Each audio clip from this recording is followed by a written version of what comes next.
ये वृषण जो है ये कहीं ना कहीं वृषण कोश में एक झिल्ली से जुड़ा होता है जिसका नाम है क्या, गुबर्नेक्यूलम। एक एक वृषण को जब आपने देखा था तो एक एक वृषण के अंदर क्या मिल रही थी, पालियां, बहुत सारी पालियां थी, यानी कि एक वृषण के अंदर बहुत सारे खंड थे, उस प्रत्येक खंड को क्या बोला था हमने, पाली। और ऐसे कितने खंड मिल रहे थे, तो एक वृषण के अंदर लगभग 250 से 300 खंड मिलते हैं। तो कुल मिला के हम ऐसा कह सकते हैं कि एक वृषण के अंदर पालियों की संख्या कितनी होती है, 250 से 300। अगर मैं एक एक पाली की बात करूं, एक एक पार्ट की बात करूं, तो उसमें मिलती है नलिकाएं, जिनको कहा जाता है शुक्रजनक नलिका कहा जाता है, या कहीं पर आपको ऐसा भी मिल जाएगा शुक्राणुजनक नलिका। परेशान नहीं होइएगा, ठीक है। इसी का इंग्लिश नाम क्या है, सेमनीफेरस ट्यूबुल्स, ठीक है। इंग्लिश थोड़ा सा अभी फिलहाल दूर रखिएगा क्योंकि टॉपिक को समझना है, इसीलिए बाद में धीरे धीरे आप कंप्लीट कर लीजिएगा। उसके बाद इनमें अगर पालियों की बात करूं तो इनके अंदर जो शुक्राणुजनक नलिका मिल रही है वो 1 हो सकती है, 2 हो सकती है, या तो 3 हो सकती है। जिसमें से कल हमने 2 नलिका को बाहर निकाल करके देखा था कि 2 नलिका जो है ये अपने अंदर अगर बना रखी है अपनी स्थिति को, तो वो एक स्तर में नहीं है, 2 स्तर में, ठीक है। बाहर वाले को बोला था कहीं ना कहीं क्या, आधार कला, या तो एक और नाम था ट्यूनिका प्रोप्रिया, और उसके नीचे वाले स्तर को क्या बोला था, जनन उपकला बोला था, जर्मिनल एपिथेलियम बोला था। फिर जर्मिनल एपिथेलियम में देखा था हमने, जनन उपकला में देखा था कि 2 प्रकार की कोशिका मिल रही थी। एक थी सामान्य आकार की कोशिका, दूसरी थी कैसी, लंबी थी आकार की कोशिका, ठीक है। कुछ ऐसा स्थिति था, देखो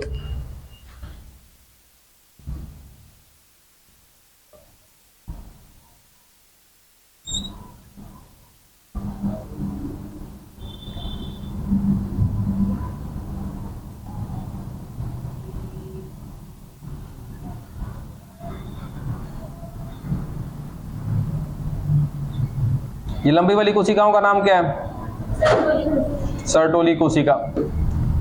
छोटी वाली कोशिकाओं का नरजर्म कोशिका।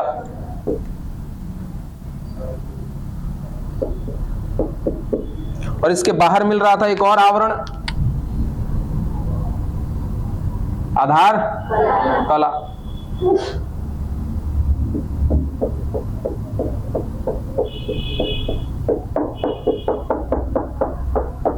और इन नलिकाओं के आसपास या 2, ऐसा कह सकते हैं कि 2 शुक्रजनक नलिका के बीच में, अब 2 इसलिए नहीं कह रहे ना कि कोई अगर इसमें से उठ के सवाल कर दिया कि सर किसी में जहां पे 1 हुई तो वहां पे कहां से रहेगी।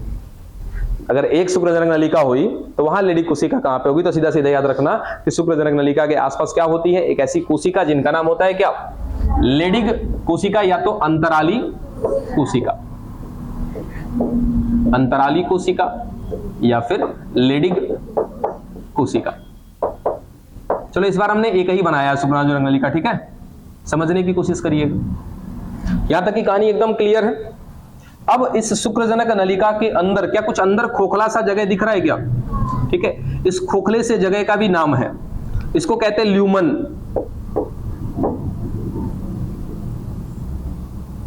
ल्यूमन क्या, शुक्राणुजनक नलिका के अंदर मिलती है कुछ रिक्त स्थान, कुछ खाली जगह। इस खाली जगह को क्या कहा जाता है, ल्यूमन कहा जाता है। डन। अब आगे किन किन को याद है ये यौवन अवस्था, याद है सभी को, प्यूबर्टी। नर का पढ़ रहे हैं कि मादा का, नर के लिए यौनावस्था क्या होगा, वेरी गुड। आगे देखो, ठीक है, कि 12 से 14 की अवस्था जब एक नर के अंदर आएगी तो क्या कहेंगे, उस नर का क्या चल रहा है, यौवन अवस्था चल रहा है, ठीक है। ये परिस्थिति एक बच्चा जो जन्म लेगा ना उसके अंदर भी होगी, एक हम है मेरे अंदर भी होगी, एक ऐसा व्यक्ति जो यौवन अवस्था के दौरान है उसके अंदर भी होगी, यानी कि उसका वृषण मिलेगा, उसके वृषण में कहीं ना कहीं पालियां मिलेंगी। कितनी मिलेंगी, 250 से 300। उस प्रत्येक पालियों में क्या मिलेगी, शुक्रजनक नलिका, 1, 2 या तो 3, 2 स्तर की होगी, ट्यूनिका प्रोप्रिया या आधार कला। उसके बाद कौन, जनन उपकला। जनन उपकला में 2 प्रकार की कोशिका, सर्टोली कोशिका और नरजर्म कोशिका। ये सब कुछ हर व्यक्ति के अंदर मिलता है, ठीक है। तो अब हम इस यौनारंभ की बात क्यों कर रहे हैं, यौनावस्था की बात क्यों कर रहे हैं, क्योंकि यही वो शुक्रजनक नलिका है जो अपने इस ल्यूमन में किसका निर्माण करेगी, शुक्राणु का निर्माण करेगी। बात समझ में आई, यानी कि शुक्राणु कहां पर बनते हैं, इसी ल्यूमन के अंदर बनेंगे। इसी वो खाली जगह है जहां पर शुक्राणुओं का निर्माण होने वाला है, ठीक है। यह स्थिति एक नवजात बच्चे में मिल रही है, एक ऐसे बच्चे में मिल रही है जो यौवन अवस्था के दौरान है, हम में मिल रही है, आप सभी में मिल रही है, जो भी नर होंगे, ठीक है। तो फिर इस यौवन अवस्था का मतलब क्या होता है, इसी अवस्था के दौरान इस खाली जगह में शुक्राणु बनना शुरू होगा, इससे पहले शुरू नहीं होगा। ठीक है, इतने दिनों तक बंद था। क्यों बंद था? तो बाबू देखो, एक बात याद रखना कि यदि हमारे शारीरिक संरचना के अंदर कोई स्थिति आप ऐसा देख रहे हो जो रुका हुआ है, अपने समय पर यदि वो शुरू हो रहा है ना, तो याद रखना कि उसको शुरू कराने के लिए किसी ना किसी की आवश्यकता पड़ेगी। ठीक है, जिसको हम लोग नाम देते हैं प्रेरक, या तो एक और नाम देते हैं उत्प्रेरक। भाई साहब, जब तक वो आ करके इनको जगाएगा नहीं, प्रेरित नहीं करेगा कि भाई अब तुम्हारा काम शुरू करना है, तब तक ये नलिका अपना काम नहीं करेगी। और जो भी उत्प्रेरक होते हैं बच्चा, ये भी याद रखना कि ज्यादा से ज्यादा क्या पूरे के पूरे हार्मोन होते हैं। ठीक है, तो जो भी हार्मोन है वो एक प्रकार के क्या होते हैं? उत्प्रेरक होते हैं। वो एक सही समय पर निकलना शुरू करते हैं या स्राव होने लगता है उनका, और उनकी स्राव की वजह से अगला काम भी क्या हो जाएगा? शुरू हो जाएगा। जैसे आप सुबह में सोए हुए हो, तब तक नहीं उठते जब तक कोई उत्प्रेरक नहीं आता अपने पास, है ना। अब उत्प्रेरक किसी की मम्मी है, किसी की पापा है, तो किसी का तबड़ाको है। बिना एक तबड़ाके जगेंगे नहीं, तब तक प्रेरित नहीं होंगे हम लोग। चले आ जाए आगे की कहानी पे। अब यौवन अवस्था जब आई ना, उस समय हमारे मस्तिष्क में पता है एक ग्रंथि है जिसका नाम है हाइपोथैलेमस। अब आप क्या पढ़ते हो इसको हमें पता नहीं, ठीक है, प्रोनाउंसिएशन की बात कर रहे थे। तो हाइपोथैलेमस कहते हैं, कहां पर मिल रहा है? हमारे मस्तिष्क में मिल रहा है। अब ये हाइपोथैलेमस ना अपना काम कर रहा होता है, ठीक है, लेकिन इसका एक और काम होता है कि एक हार्मोन स्रावित करना, GnRH। कहानी ध्यान से सुनिएगा, ठीक है। इस हाइपोथैलेमस का काम क्या है? एक हार्मोन स्रावित करना जिसका नाम है GnRH। बाद में हम लोग इसका फुल फॉर्म देख लेंगे, ठीक है। गोनाडोट्रोपिन रिलीजिंग हार्मोन, ठीक है। अब आगे बाद में देखेंगे इसको। तो GnRH का स्राव करना है, किसको करना है? हाइपोथैलेमस को। ये तब तक नहीं करेगा जब तक एक व्यक्ति की उम्र किसमें नहीं आ जाती है? यौवन अवस्था में नहीं आ जाती। यानी कि एक नर है, एक नर का सिंबल आपको पता है, ठीक है। अब ये नर जैसे ही 12 की 14 की अवस्था में आएगा, इसका हाइपोथैलेमस क्या हो जाएगा बच्चा? सक्रिय हो जाएगा। किसके लिए सक्रिय हो जाएगा? GnRH के लिए। इसने क्या कर दिया? यौवन अवस्था में आते ही GnRH का स्राव कर दिया, ठीक है। अब ये स्राव कुछ काम नहीं कर रहा है। देखो क्या कर रहा है ये। क्या कभी आपने इस ग्रंथि का नाम सुना है क्या? पीयूष ग्रंथि। इसका नाम इंग्लिश में कहते हैं पिट्यूटरी ग्लैंड, ठीक है। अब इस पीयूष ग्रंथि की कभी संरचना देखी है क्या? देखो यहां पे बनाते हैं। ये पीयूष ग्रंथि डायरेक्टली कनेक्टेड होती है हाइपोथैलेमस। ये हो गया कौन? हाइपोथैलेमस। हाँ, हाइपोथैलेमस, ठीक है। ये कनेक्टेड है किससे? पीयूष ग्रंथि से, ठीक है। और पीयूष ग्रंथि के होते हैं 3 भाग, अग्र, मध्य, पश्च, ठीक है। ये 3 भाग होते हैं। चलिए आगे इधर देखिए आप। अग्र, मध्य, पश्च, ठीक है। इसका अग्रभाग सक्रिय होता है, पश्च भाग भी सक्रिय होता है, मध्य भाग उतना सक्रिय नहीं होता है। इसके लिए भी डिटेल से पढ़ना, जिस चैप्टर में पढ़ना है वहां पे पढ़ेंगे। फिलहाल इतना याद रखना कि हाइपोथैलेमस ने क्या निकाला? GnRH। ये GnRH किसके पास जा रहा है? पीयूष ग्रंथि के पास। पीयूष ग्रंथि के कितने हिस्से? 3, अग्र, मध्य, पश्च। कहां पहुंचेगा? तो याद रखना अग्रभाग में पहुंचेगा, ठीक है। ये GnRH कहां पहुंचा? पीयूष ग्रंथि के पास। अब पीयूष ग्रंथि के किस भाग में? अग्रभाग में पहुंचा। और अग्रभाग में पहुंचते ही क्या करेगा? प्रेरित करना चालू करेगा। किसको? इस अग्रभाग को, या फिर मैं ऐसा कहूं किसको प्रेरित कर रहा है? पीयूष ग्रंथि को प्रेरित कर रहा है। पीयूष ग्रंथि भी प्रेरित हो जाएगी, ठीक है।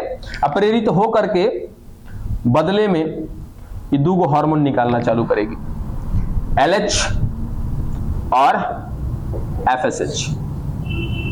LH का नाम होता है ल्यूटिनाइजिंग हार्मोन और FSH का नाम होता है फॉलिकुलर एस्टिमुलेटिंग हार्मोन। आप केवल शॉर्ट नेम याद रखिए, LH और FSH। अब ये LH और FSH अपना काम करने के लिए जाएंगे, पता है कहां पे? वृषण कोश में। वृषण कोश में कहां जाएंगे? वृषण में। वृषण में कहां जाएंगे? पाली में। पाली में कहां जाएंगे? शुक्रजनक नलिका में, ठीक है। अब आगे क्या करेंगे? वो स्थिति बाद की है। ये स्थिति किसकी है? तो याद रखिएगा यौना अवस्था की है, कि जब हमारे अंदर यौनारंभ हो जाता है तो उस यौनारंभ होने के दौरान सबसे मुख्य जो आपका ग्रंथि है वो कौन है? हाइपोथैलेमस। यदि इस हाइपोथैलेमस ने GnRH नहीं स्रावित किया तो सीधा सीधा हम कह सकते हैं कि पीयूष ग्रंथि LH और FSH नहीं देगी, और LH और FSH यदि नहीं मिलेगा ना तब जाकर के आगे शुक्राणु का निर्माण नहीं हो पाएगा। ठीक है, ये कहानी दिमाग में बैठा लिया? लिखो, मिटाएं? अरे कितना धीरे धीरे लिखता है भाई, लिखो जल्दी। क्या बाबू? हाँ 1 मिनट।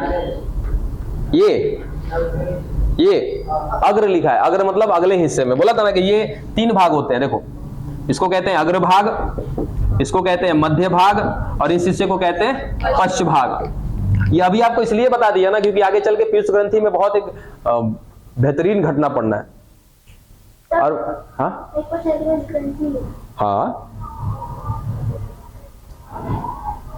यही तो दिक्कत है, बस ग्रंथि है ना उसको ले जाके कहीं बैठा दो, हाइपोथैलेमस ग्रंथि है तो है, बस काम खत्म। अभी आगे बहुत सा लॉजिक पढ़ना है, उस पर दिमाग डालो। ग्रंथि है कि क्या है, उसके पीछे क्या पढ़ रहे हो? आपके बुक में तो ये डेटा भी ना मिले कुछ ज्यादा डिटेल में, पढ़ के देखना एक बार बुक। तब इसलिए जो कहानी बता रहे उस कहानी को मानने की कोशिश करो, बाद में जब जान जाओगे ना तब इस पे कुछ टिप्पा टिप्पणी करोगे तो ठीक भी रहेगा। अभी टिप्पा टिप्पणी करोगे ना जो जा रहा है दिमाग में वो कहीं रखा जाएगा ऐसा जगह कि खोजोगे तो मिलेगा नहीं। अभी कर लिया? किसका? गोनाडोट्रोपिन रिलीजिंग हार्मोन कई दफा कहा है। अरे साइड में बाद में हम लोग उसको लिख लेंगे फुल फॉर्म का टेंशन नहीं है, अभी शॉर्ट में याद रखो ना कि हाइपोथैलेमस ने GnRH रिलीज किया, GnRH का स्राव किया, वो GnRH किसके पास पहुंचा? पीयूष ग्रंथि के पास। और डिटेल में बताना है तो बता दो कि पीयूष ग्रंथि में कहां पहुंचा? उसके अग्रभाग में पहुंचा। नहीं तो केवल आप इतना ही कह लो कि पीयूष ग्रंथि में पहुंच गया। बदले में पीयूष ग्रंथि ने 2 हार्मोन निकाल दिया, LH और FSH। बस फुल फॉर्म के पीछे मत भागो, फुल फॉर्म लिख लेंगे बाद में। हो गया? चलो अब आगे देखो।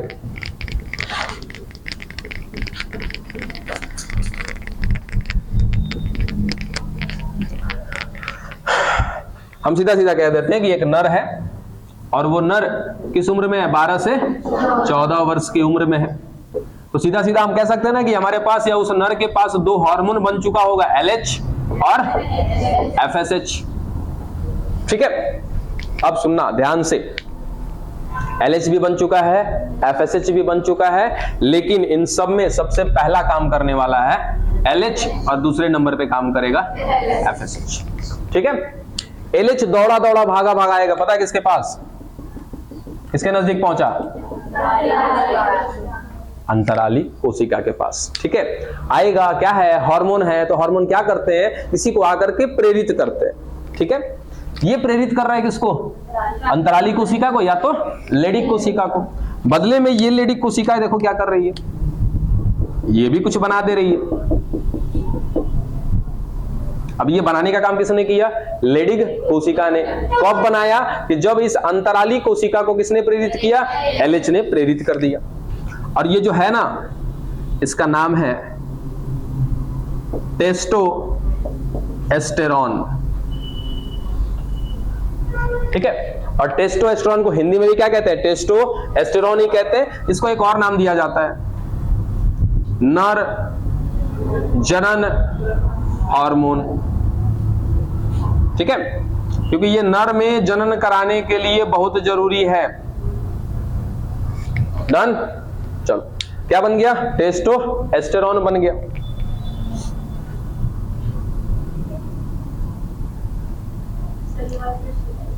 किसको?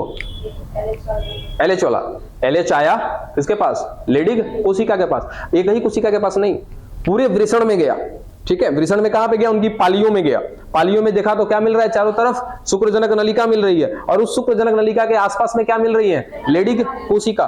तो इस शुक्रजनक नलिका के पास कुछ नहीं जाके कर रहा है, ये सीधा पहुंच रहा है किसके पास? लेडिक कोशिका के पास, और उनको प्रेरित किया जा रहा। बदले में लेडिक कोशिका क्या बनाना चालू कर दे रही है? टेस्टोस्टेरोन। अब ये टेस्टोस्टेरोन का थोड़ा सा कहानी देखते हैं। पहला बिंदु तो यही पता चल गया कि इसको क्या कहते हैं? नर जनन हार्मोन कहते हैं। दूसरा, ये सबसे पहला जो अपना काम करेगा ना वो है, इसका कार्य लिख देते हैं इधर साइड में ना। इसका जो भी हम देख रहे हैं, क्या देख रहे हैं? इसका कार्य देख रहे हैं। इसका सबसे पहला कार्य है प्राथमिक लैंगिक लक्षण लाना। और आपको पता है ना कि प्राथमिक लैंगिक लक्षण लाना मतलब क्या होता है, कि नर है तो शुक्राणु का निर्माण होना और मादा है तो अंडाणु का निर्माण होना। ये क्या कहलाता है, प्राथमिक लैंगिक लक्षण। तो बात समझ में आ जाएगा यहीं से कि प्राथमिक लैंगिक लक्षण लाने का काम कर रहा है कौन, टेस्टोस्टेरोन। सबसे पहला काम इसका यही है। दूसरा काम है द्वितीयक लैंगिक लक्षण लाना, यानी कि प्राथमिक हो या द्वितीयक हो, दोनों किसके वजह से आ रहे हैं बच्चा, टेस्टोस्टेरोन की वजह से। डन है यहां तक, ठीक है। अब ये जो टेस्टोस्टेरोन होता है ना, इसके बारे में एक स्टार पॉइंट याद रखिएगा, ये शुक्राणु जनन शुरू कराता है या शुरू करता है, बनाता नहीं है। बात पल्ले पड़ी, ये काम को जाकर के शुरू कराएगा, ठीक है। ऐसा नहीं है कि इसके जाते ही या इसके बनते ही शुक्राणु जनन होने लगा, नहीं। पहले क्या हुआ कि लेडी कोशिका ने क्या बना दिया, टेस्टोस्टेरोन। अब टेस्टोस्टेरोन बन गया तो दो चीजें शुरू हो जाएंगी। सबसे पहला क्या, प्राथमिक लैंगिक लक्षण। प्राथमिक लैंगिक लक्षण का मतलब क्या होता है, शुक्राणु जनन होता है नर के लिए, तो शुक्राणु जनन का काम शुरू हो जाएगा, ठीक है। वैसे ही द्वितीयक लैंगिक लक्षण बनने भी क्या हो जाएंगे, शुरू हो जाएंगे, यानी कि धीरे धीरे उस नर के अंदर शुक्राणु बनने का प्रोसेस स्टार्ट हो जाएगा। दूसरा कि उसके शरीर में बदलाव आने भी शुरू हो जाएंगे। नर होगा तो उसका आवाज क्या हो जाएगा, भारी हो जाएगा, त्वचा रूखी होने लगेगी, शरीर के विभिन्न अंगों पर बाल आने लगेंगे, ये कंठ का विकास हो जाएगा, शरीर थोड़ा सा सुडौल होने लगेगा। सुडौल मतलब कि थोड़ा सा हेल्दी होने लगेंगे। मसल्स क्या होने लगते हैं कि गैपिंग्स को भरने लगते हैं। अभी जैसे एक मोटे व्यक्ति को देखोगे तो वो थोड़ा सा मोटा है, ठीक है, क्योंकि उसके सेल्स के बीच में थोड़ी सी गैपिंग है। और एक पतले आदमी को और एक मोटे आदमी को दोनों को वजन कराना, वजन से अंदाज लग जाएगा। अगर मेरा वेट करना चाहो कर लेना, सपोज किसी की बात करें, मैं अपना वेट करूं 60 केजी निकलेगा, एक पतले व्यक्ति का भी 60 केजी निकल जाएगा। रीजन क्या है, उसके अंदर सेल्स के बीच में गैपिंग कम है। मेरे बॉडी में क्या होंगे, सेल्स के बीच में गैपिंग ज्यादा होगा। तो एक फूला हुआ चीज और एक पूरा एडजस्ट किया हुआ चीज है, ठीक है। तो ये सब कुछ परिवर्तन आने लगता है कब, कि जैसे ही हमारे अंदर क्या बन जाता है बच्चा, टेस्टोस्टेरोन बन जाता है। यहां तक की बात क्लियर हुई। मैंने क्या बोला कि ये टेस्टोस्टेरोन क्या कराएगा, शुक्राणु जनन को शुरू कराएगा। और शुक्राणु बनेंगे कहां पे, ल्यूमन में बनेंगे। अभी बात की थी, कहां बनेंगे, ल्यूमन में बनेंगे। आई तो रास्ता पैक है। क्यों, क्योंकि अंदर क्या होता है, ऐसी स्थिति होती है। देखो ये पालियां बताई थी ना, अब पालियों में ऐसे बनाया था हमने शुक्रजनक नली का, तो ये वाला हिस्सा तो नीचे पैक है ना, ठीक है। और शुक्राणु जनन कहां पे होगा, ल्यूमन में होगा। कराएगा कौन शुरू, टेस्टोस्टेरोन। टेस्टोस्टेरोन कहां घूम रहा है, अभी बाहर घूम रहा है ना, अंदर तो है नहीं। अंदर होता तो क्या हो जाता, काम शुरू हो जाता, ठीक है। इस यानी कि इसका मतलब इसको कहां लाना पड़ेगा, अंदर लाना पड़ेगा। अब अंदर लाने के लिए जाएंगे भाई साहब कौन, FSH, ठीक है। अब FSH की बारी आई, बोला था दूसरे नंबर पे कौन काम करेगा, FSH काम करेगा। अब FSH आएगा और FSH सीधा अटैक बोलेगा, पता है किस पर, सर्टोली कोशिका पर, ठीक है। सर्टोली कोशिका के पास कौन पहुंच गया, FSH पहुंच गया। अब FSH जा करके क्या कर रहा है, सर्टोली कोशिका को प्रेरित कर रहा है, ठीक है। ये FSH पहुंच गया किसके पास, सर्टोली कोशिका के पास। और सर्टोली कोशिका को लगातार क्या कर रहा है, ये प्रेरित कर रहा है, स्टिमुलेट कर रहा है। जाग जा भाई, तू भी अपना काम कर, बाहर बैठा है तेरा मित्र, उसको लेकर के आना, कहां पे, अंदर लेकर के आना है। चलो अब ये जो सर्टोली कोशिका है ना, ये बात मान जाती है, इसका प्रेरित हो जाती है। अब प्रेरित होकर के इहो एगो हार्मोन बना देती है, ABP, ठीक है। ABP न्यूज के नाम से याद रखना, ABP इसका फुल फॉर्म होता है एंड्रोजन बाइंडिंग प्रोटीन। एक प्रकार का हार्मोन है, और आपको पता है ना कि हार्मोन्स क्या होते हैं, प्रोटीन ही होते हैं। एंजाइम भी क्या होते हैं, प्रोटीन ही होते हैं। तो इसका पूरा नाम है एंड्रोजन बाइंडिंग प्रोटीन। इस एंड्रोजन बाइंडिंग प्रोटीन में एक वर्ड आ रहा है बाइंडिंग। बाइंडिंग का मतलब क्यों बताएगा, अपने साथ किसी को बांध लेना, क्या कहलाता है, बाइंडिंग कहलाता है, ठीक है। अब देखो कि ये ABP कहां पे बना है, किसने बनाया ABP को, सर्टोली कोशिका ने बनाया। तो सर्टोली कोशिका यहां बना के दे दी क्या, ए बी पी। ठीक है, अब ए बी पी निकलेगा यहां से बाहर।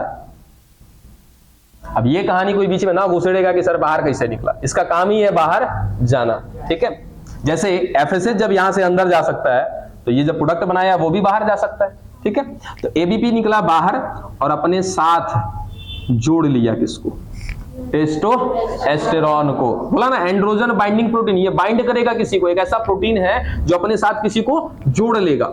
और गया कौन, एबीपी बाहर। बाहर कौन था, टेस्टोस्टेरोन। इसको पकड़ा और लेकर आया कहां पे, अंदर। ठीक है, और अंदर ला करके इसको कर दिया मुक्त, यानी कि इसको अंदर लेकर के आया और ला करके इसको छोड़ दिया। ठीक है, यानी कि अब ये अंदर कौन आ गए, टेस्टोस्टेरोन। जब अंदर आ जाएगा तो पहला काम क्या है इसका, प्राथमिक लैंगिक लक्षण कराना, यानी कि शुक्राणु जनन को शुरू कराना। ठीक है, अब शुक्राणु जनन कौन करेगा, तो अब तक आधार कला देख लिया है, उसके बाद जनन उपकला देखा। जनन उपकला में दो प्रकार की कोशिका थी, एक थी सर्टोली कोशिका, दूसरे का नाम था क्या, नर जर्म कोशिका। यानी कि नर जर्म कोशिका जो होगी वो क्या बनाएगी, शुक्राणु बनाएगी। अभी टेस्टोस्टेरोन आया, टेस्टोस्टेरोन अब जाके प्रेरित करेगा, पता है किसको, नर जर्म कोशिका को। अब अंदर ही टेस्टोस्टेरोन गया और लगातार प्रेरित कर रहा है किसको, नर जर्म कोशिका को। और नर जर्म कोशिका सीधा परिवर्तित हो जाएगी किसमें, शुक्राणु की कोशिका। डन, बना दिया आपने शुक्राणु। इसी को कहते हैं पूरी प्रक्रिया को शुक्राणु जनन। क्या क्या कहानी हुई पता चला। अब वृषण हमने कर लिया खत्म। अब क्या पढ़ना है, एक जोड़ी सहायक नलिका, एक जोड़ी वृषण। लिखना है क्या इसमें, नहीं ना, एक जोड़ी वृषण पढ़ लिया हमने ना। चलो, जैसा एक में पढ़ा वैसा दूसरे में होगा, सेम टू सेम कहानी। एक जोड़ी वृषण हमने खत्म कर लिया। अब पढ़ने चलते हैं क्या, एक जोड़ी सहायक नलिका। नलिका इजी है, नलिका में कुछ नहीं है। अब देखो सहायक नलिका है ना, नलिका का काम क्या होगा, नलिका कैसी होती है, अंदर से खोखली होती है, तभी तो उसको कहते हैं नलिका। और जो खोखली होगी वो क्या करेगी, स्थानांतरण का काम करेगी। पाइप क्या करता है, एक जगह से द्रव्य को उठा करके दूसरी जगह छोड़ता है ना, तो वैसा ही ये खोखली नलिका है, ये भी क्या करेगी, तो कुछ को लेके जाएगी या कहीं पे छोड़ेगी, इसलिए इसको क्या कहते हैं, सहायक नलिका। ये सहायता करेगी। देखना, इसको भी कहानी को समझने का कोशिश करिएगा।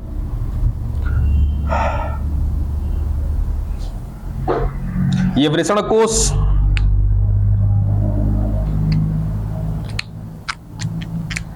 इसके अंदर वृषण कोश को बंद कर देते हैं पूरा, एक ही बना रहे हैं ना, इसके साथ दूसरा भी जुड़ा होगा इसी वृषण कोश में। ठीक है, अभी फिलहाल इसको कर दिया हमने पैक। ये वृषण कोश ये एक झिल्ली से जुड़ा होगा जिसका नाम है क्या, गुबर्नेक्यूलम। डन है यहां तक। अंदर क्या मिल रही थी, पालियां।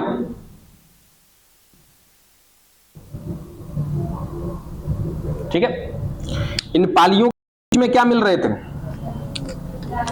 शुक्रजनक नलिका। संख्या हमें पता है, एक हो सकता है, दो हो सकता है, या तो तीन हो सकता है, कुछ भी हो सकता है। ठीक है, इनके अंदर किसका निर्माण हो चुका है, शुक्राणु का निर्माण हो चुका है। अब इनको क्या करना है, यहां से बाहर निकालना है। यहां से बाहर निकलेंगे ना, इसी में बन के बस यहीं पे रहेंगे। याद है आपको एक कहानी, मंत्र क्या था, निषेचन पूर्व घटना, उसके बाद क्या, निषेचन, और फिर उसके बाद कहीं ना कहीं क्या होने वाला है, तो निषेचन पूर्व घटना में क्या है, शरीर तैयार हो गया, शुक्राणु बन गए, एक तीसरी घटना रह गई है क्या, स्थानांतरण। स्थानांतरण करने के लिए यहां से इनको उठा के ले जाना पड़ेगा ना, और जो लेके जाएगा उसको क्या कहेंगे, सहायक नलिका। और ये जो भी सहायक नलिका होगी एक जोड़ी में होगी, रीजन कि जो एक वृषण में नलिका होगी वो दूसरे वृषण में भी नलिका होगी। ठीक है, चलो अब देखो क्या किया हमने, यहां पे जो शुक्रजनक नलिकाएं मिल रही थी इन सबको जोड़ दिया एक साथ, ठीक है। ये क्या है कि जुड़ करके सारी की सारी एक जगह पे आती हैं। सोचो कि अगर मैं कहूं कि इसके अंदर पालियां कितनी, लगभग 250 भी मान के चले हम लोग, एवरेज है 250 से 300, 250 माना, और एक पाली में कितनी है, 1 2 या तो 3 मिल रही है क्या, शुक्रजनक नलिका। 2 भी मान के चलोगे तो कितनी नलिका हो जाएगी, 500, है ना। इन 500 नलिकाएं निकल करके एक जगह पे जाल बनाती है सारी नलिकाएं, ठीक है। इसी वृषण के अंदर ये पूरा जाल सा दिख रहा है, ठीक है। इसी जाल में आकर के वो सारी की सारी शुक्रजनक नलिका एक जगह पर इकट्ठा हो रही है, और जिस जगह पे इकट्ठा हो रही है ना, इसका नाम है, बच्चा याद रखना, वृषण जाल, ठीक है। वृषण जाल, इंग्लिश में कहते हैं इसको रेटे टेस्टिस। रेटे इंग्लिश से भी रहने दे क्या, लिख देते हैं, जिनको लिखना होगा देख लीजिएगा, ठीक है। पहला हमने क्या देखा, एक ऐसा नलिका देखा जो पूरा जाल सा बना रखा है अपने पास, और ये जाल किसका है, तो शुक्राणुजनक नलिकाओं का है, या शुक्रजनक नलिकाओं का है, जो आकर के एक झुंड बना रही है, और इस झुंड का नाम क्या है, वृषण जाल, ठीक है। इस वृषण जाल से एक नलिका निकलती है, केवल और केवल एक नलिका निकलती है।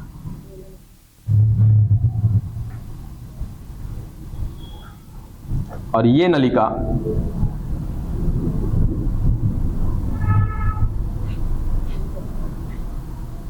इस वृषण से बाहर निकल रही, ठीक है। क्या कहा, वृषण जाल, इस वृषण जाल से केवल एक नलिका निकल रही है, और ये नलिका क्या कर रही है, अपने आप को वृषण से बाहर ले जाने की कोशिश कर रही है। या हम ऐसा कहें कि पूरे वृषण तक या वृषण से बाहर निकलने वाली जो नलिका है वो कौन है आपकी, ये दूसरी नंबर की नलिका, और इसका नाम है शुक्र वाहिनी, वासा इफ्रेंसिया। डन। जैसे ही वृषण से बाहर निकलेगी ना, इसके बाहर तुरंत एक मोटी सी नलिका मिलेगी, या उसके साथ जाकर के जुड़ जाएगी। देखो मिला क्या, एक मोटी सी नलिका, ठीक है। इस मोटी सी नलिका के साथ जाकर के ये जुड़ जाएगी। तो सवाल कुछ यूं भी देता है कि ये शुक्र वाहिनी आगे जाकर के कौन सी नलिका से मिलती है, तो एक मोटी सी चौड़ी सी नलिका मिल रही है, जो कहां पर है, वृषण और वृषण कोश के बीच में। ना तो ये वृषण में है, ना ही ये वृषण कोश से बाहर है। इस तीसरी वाली का नाम है अधिवृषण। याद है, इसी से सवाल पूछा था हमने, अधिवृषण। इंग्लिश में कहते हैं इसको एपिडिडाइमिस। तीसरे नंबर पे हो गया ये, ठीक है। इस अधिवृषण के होते हैं 3 भाग, ठीक है। इस अधिवृषण के कितने भाग, 3 भाग। सबसे ऊपर वाला, फिर बीच वाला, और फिर नीचे वाला, ठीक है। पहले ए वाले को कहते हैं हम लोग कैपुट, बी है जो बीच वाला, इसको कहते हैं कैपुट कॉर्पस,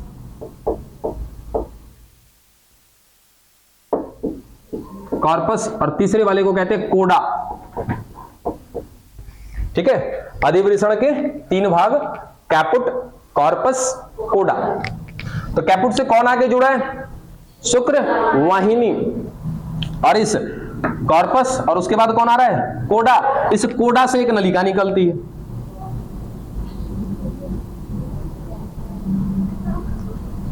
और ये नलिका इस वृषण कोश से निकलती है बाहर। समझे, ये वो चौथी नलिका है जो वृषण कोश से फाइनली निकली है बाहर, और इस चौथी का नाम है शुक्र वाहक वास डिफरेंस। डन। यानी कि देखो शुक्राणु कहां तक चले आए, ये शुक्राणु थे, बातें नहीं, ये शुक्राणु हो गए, ठीक है। इनमें थे, बने हुए थे, सॉरी इसको बना दिया, इसके अंदर ये खाली जगह में। अरे ठीक है ठीक है, यहां से होते हुए कहां पहुंचे, जाल में। कौन से जाल में, वृषण जाल में। दूसरे साइड भी हुआ होगा वही कहानी, ठीक है। वृषण जाल से कहां पहुंचे, शुक्रवाहिनी में, ठीक है। शुक्रवाहिनी से होते हुए वृषण से निकले बाहर, और जैसे ही बाहर निकले टपक गए किसमें? अधिवृषण में। अधिवृषण के कौन से भाग में? उसके बाद कॉर्पस, उसके बाद कोडा, ठीक है। लो पहुंचा दिया कोडा में। अब कोडा से जैसे बाहर निकला किसमें घुस गया? शुक्रवाहक में घुस गया। और शुक्रवाहक क्या करेगा? इनको वृषण कोश से बाहर कर देगा, दोनों साइड, उधर साइड भी और इधर साइड भी। यानी कि वृषण जाल की संख्या कितनी? 2। शुक्रवाहिनी की संख्या कितनी? 2, 3। संख्या पूछी, उसके भाग नहीं पूछे मैंने। संख्या कितनी? 2। अधिवृषण की संख्या कितनी?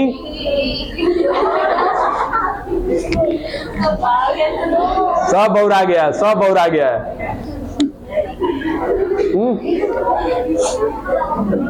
इतना कंफ्यूजन है जी। अधिवृषण की संख्या कितनी है? 2, ठीक है। हाँ, इस अधिवृषण के 3 भाग है, कैपुट, कॉर्पस और कोडा, ठीक है। उसके बाद फाइनली ये आपका अधिवृषण किससे जाके जुड़ा? शुक्रवाहक से, और ये शुक्रवाहक इसको निकाल करके ले आया बाहर वृषण कोश से। कुल मिला जुला कर इधर कितने हैं? 4। दूसरे साइड भी होंगे कितने? 4। यानी कि क्या मिल रही है? एक जोड़ी सहायक नलिका, ठीक है। ये सहायक नलिका क्या कर रही है? तो वृषण में बने हुए शुक्राणुओं को एक जोड़ी सहायक नलिका, यानी कि जो भी नलिकाएं हैं सभी की सभी कैसी है? एक जोड़ी में है।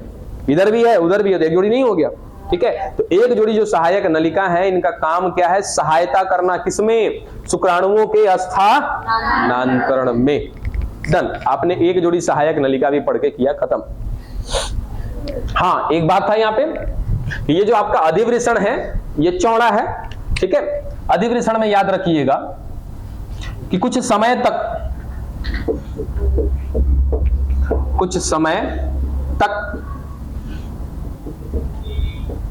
शुक्राणु को संचित रखता है।